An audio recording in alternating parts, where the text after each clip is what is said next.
This is day 71. The pressure is on to be more human.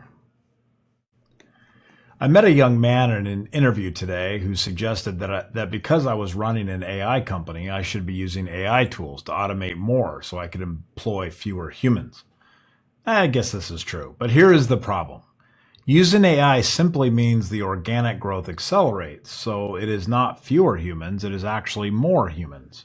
Because as AI helps you gain traction and get through the easy stuff faster, the need expands to have more people in the mix managing, orchestrating, planting, and solving the myriad of problems that your tool sprawl has now created for you.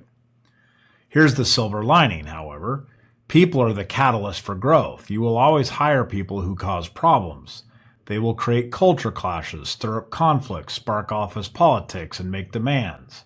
Then you will hire people who find new ways to solve challenges, discover new patches of dirt to plant in, and help this organic thing thrive. Put a bunch of people in the garden together, and suddenly your little plot is bursting with bounty in the spring as new growth takes shape. This is the marvel, and that is when you realize that you are not really in control anymore. The thing you created is now a living creature all by itself, with its own pulse, its own personality, and its own soul. The people you bring in start to force change, and that often change could be good, and hopefully you are not too stubborn to get in the way. You created this mess, and your weaknesses magnified the problems. Now you get to watch as your organic creature you made starts to heal itself and grow in ways you never thought possible. So never forget, when you bring that young bright-eyed kid into the office for an interview, you may be looking at the next catalyst for positive change. The only way to fix an organic creation, such as a startup environment, is to introduce new people. The name of our new company, AskTuring.ai, is fitting because I find myself asking the same question that Alan Turing posed in 1950 when he wrote his famous paper on computing, machinery, and intelligence. We may hope that machines will eventually compete with humans in all purely intellectual fields, but what are the best ones to start with? Even this is a difficult decision. Many people think that a very abstract activity like playing chess would be the best.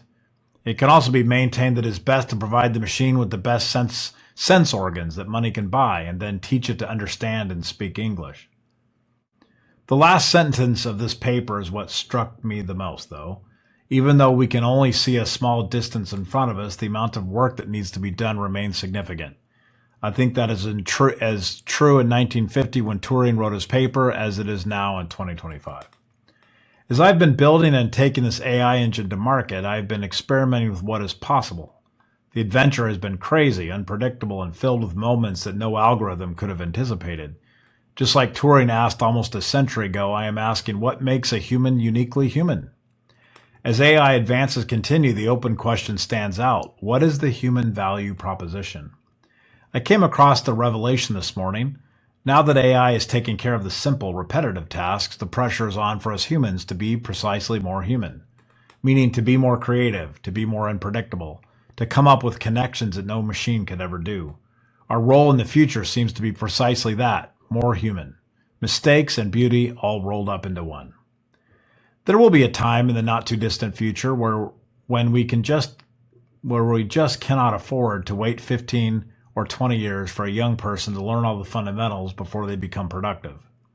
We're going to want them to start being productive at a much higher level when they leave the school system. Perhaps it is time to demand more of our young people. They have a human brain that is highly capable, incredibly efficient, especially when they are young.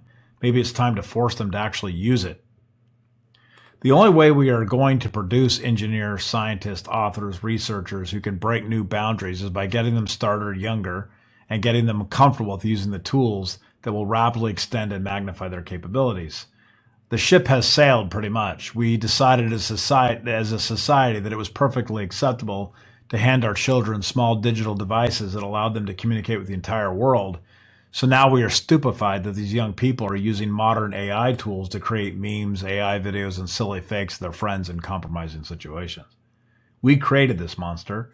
So perhaps instead of trying to slow it down with tactics that are not going to work, we should just exponentially increase the sophistication and quantity of what is required by them. Of course, this will lead to an even wider gap between those who have access to this technology and those who do not. But that is a topic for another day, I suppose. Consider the fact that our imagination of our interactions with others is not only amplified by social media, but also exponentially impacted by artificial intelligence. Understanding our drive to manage our perceived appearance to others seems more relevant than ever. Do we seek to amplify how we think others perceive us, or do we strive to amplify who we truly are? That is where the human value proposition becomes clear. Machines can process, calculate, and optimize. They can handle the repetitive, the predictable, the algorithmic, but they cannot be messy. They cannot be beautifully flawed. They cannot make the kind of mistakes that lead to unexpected breakthroughs. They cannot feel the weight of a decision in their gut or trust an intuition that defies logic or create something that surprises even themselves. The future belongs to those who can be more human, not less. Those who can embrace the chaos, the creativity, the unpredictability that makes us who we are. Those who can look at a problem and see not just the solution, but the poetry and the struggle. Those who can connect ideas that have no business being connected, and in doing so, create something entirely new. This is what I have learned building an AI company. The more powerful the machine becomes, the more valuable the human becomes, not in spite of our imperfections, but because of them. Our mistakes are not bugs, they are actually features. Our unpredictability is not a weakness, it is our greatest strength. Our ability to be beautifully messy, gloriously human is the one thing no machine will ever be able to replicate. So when you bring that young, bright-eyed kid into the office for an interview, you may be looking at the next catalyst for positive change. Because in a world of perfect algorithms and flawless execution, what we need most are people who can be imperfectly wonderful and undeniably human.